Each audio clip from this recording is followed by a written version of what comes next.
So one of the things I've always wondered about coffee is how much does pressure actually affect the taste of your coffee?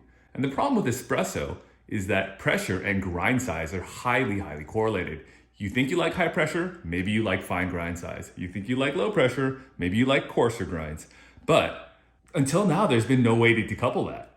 So one of the big reasons I bought this Flair 58, well, the first reason was to try different water recipes. And I'll leave a link to my custom water recipe guide up in the right-hand corner there. But the other reason was to conduct this very specific experiment. So what I have here is a Flair 58, and inside of it, I have inside of the portafilter, I have a blank basket. So this has no holes in it. So what this allows me to do is lock it in, pull down on the handle, and generate some pressure without percolation, right? So now we have the pressurized immersion and no percolation of the water through the bed of grounds. So now what I'm gonna do today is actually put some coffee in here, pour some water in the top, and then I'm gonna try to hang this guy. This is a 35-pound weight. According to my calculations, that should be pretty close to 9 bar. And I'll just do an immersion style brew, like a cupping style brew. And then the other thing I'll do is, as a control, do another brew where I don't use a weight. So thank God I only had to use a weight one time. I'll pour it into these bowls and then wait for them to cool down and do a little live cupping for you guys. So I'm using the same coffee that I used for the modern espresso video, just because I got a lot of it and I know what it tastes like. The water I'm using today, this water inside here is holy water. That's, I want to say 6223 general to buffering hardness. So let's do a little bit of work getting this set up, and then let's try to make some coffee. All right, I got it filled with water. Let's see if I can get a steady 9 bar with this weight on the handle.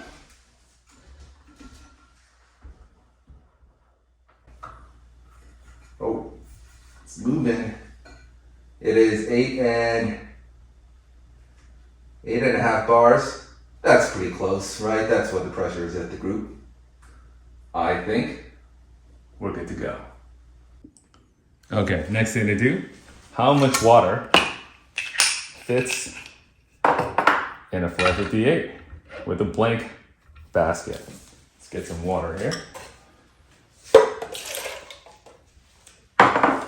Fill it up. That's pretty good.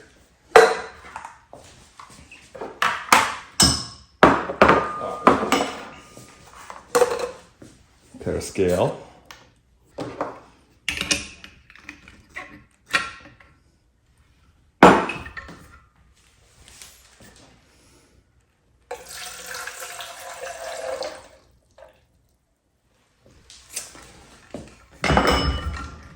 All right.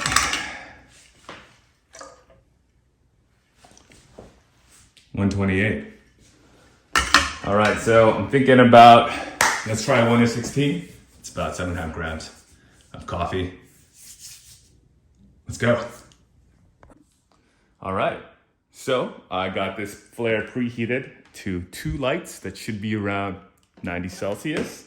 I got 2 doses of that Colombian coffee, 7.5 grams each, ground at 45 steps from touch on my DF64 with SSP multi-purpose burrs. Should be 450 to 500 micron burr gap. I got water boiling over there, and oh man, I'm excited. So Andrew from Flair, if you're watching this, I'm so sorry. If you have a Flair and you want to do this, don't do this. This is not a good idea. And if you do this, I hope you're not a litigious person. If I get injured here, I know it was my own idiocy that caused that. So just a little disclaimer here. Don't do this. It's not a good idea. Okay, so let's get some coffee in here. Let's take off. It makes the most sense to take off the plunger and drop our coffee in. And then I'll reseat this plunger. Oh my God, it is hot. Get some water.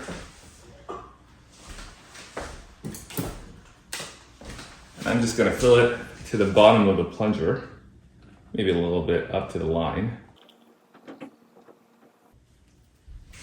Take this little stir stick here, give it a little agitation, and then I will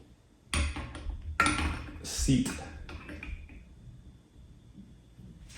this thing, and then let's start the pressure. Get this pressure going. Here we go. 9 bars. And start my timer.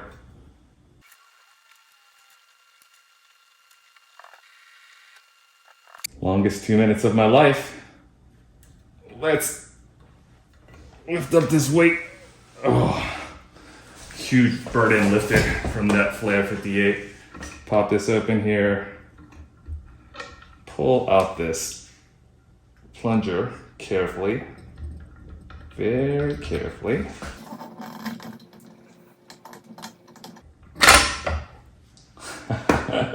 Oh my God. All right. And Lord help me. Here we go. Let's not make a mess. Oh, beautiful. Wonderful. Right. There are some grinds left down here. Should I put them in? Should I leave them out? Put them in? We'll just pour in what is liquid. All right, let's do the next one now. Got the water back on the kettle. I'll pop this coffee inside. Let's seat this plunger, just still very hot. Just pour water back up to the line here. A little bit more water. A little agitation never hurt anybody. Oh, I gotta clean so much stuff now. Okay, put this back on here. So this is our control sample. Set our timer for 2 minutes. 2 minutes, starting now. Timer done. All right, this madness again. Try to pull out this plunger without hurting myself. Then, one more time. Let's try not to destroy my Flair 58. Oh, beautiful, beautiful. So I guess to be consistent, let's just get the liquid part of this out. All right, we're done. Let's set up the cupping. Okay, on the left, the pressurized bowl. On the right, the unpressurized bowl. Oh, shout out to James Hoffman, who sent me this beautiful cupping spoon from Square Mile after he featured the People's WDT on his channel. So thank you, James Hoffman, for this spoon. I think of you every time I use it. Okay, let's try the control first. It's pretty good, actually. So this one is warmer and it's tasting more tea-like, more fruity, very, very sweet. And this one is cooler and it's tasting very similar, actually, very similar. More tea, less sweet. I mean, it might be a little bit harsher. There might be a little bit more roughness going on in there. It's a little bit more astringent, I think. Any taste differences could have been the time or temp difference. You know, I did this one first, so it might have been a little hotter. And this control sample, honestly, I do prefer this one though. Yeah, this one tastes really good.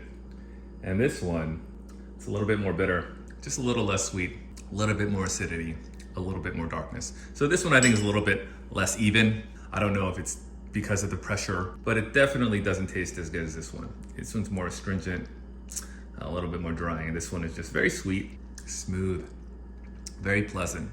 So if you're wondering, is it worth it to pressurize an immersion brew in your Flair 58 to improve the taste of your coffee? I'm gonna say no. The next question is, does pressure actually affect the extraction of your coffee? I'm gonna say maybe. It definitely tastes different. They taste very similar because they're the same coffee, but this one's just very nice and clean. This one's a little bit more bitter, a little bit more acid, a little less even. I don't know exactly what I was expecting, but if the results had been, this was dramatically stronger, that might have been something interesting to see. Oh, one thing we can do, might as well measure the TDS of these two coffees since we're here. The control brew first. 1.38. All right, let's check out this other guy. Okay, so the TDS on the pressurized sample is reading a little bit lower. I wouldn't put too much stock into this particular reading. This refractometer is honestly not the most precise thing, especially at this concentration. Okay, so final conclusions. Should you pressurize? No. Does it help your extraction yield? Not in an obvious way, and the evidence is in the contrary. So pressure, in my opinion, not something I ever really thought was a great thing. Maybe early on, everyone was shooting for that 9 bar, but I've always preferred that 6 bar, sometimes 3 bar espresso. So, if you're shooting for pressure for the sake of pressure, I don't think it's worth it. But if you don't believe me, you can, don't try this. Or if you do try this, don't blame me if something goes wrong, I guess. It wasn't a smart thing to do. Okay, well, thanks for tuning in. I had a lot of fun. This is something I've been meaning to do for a long time. And stay tuned for more crazy videos.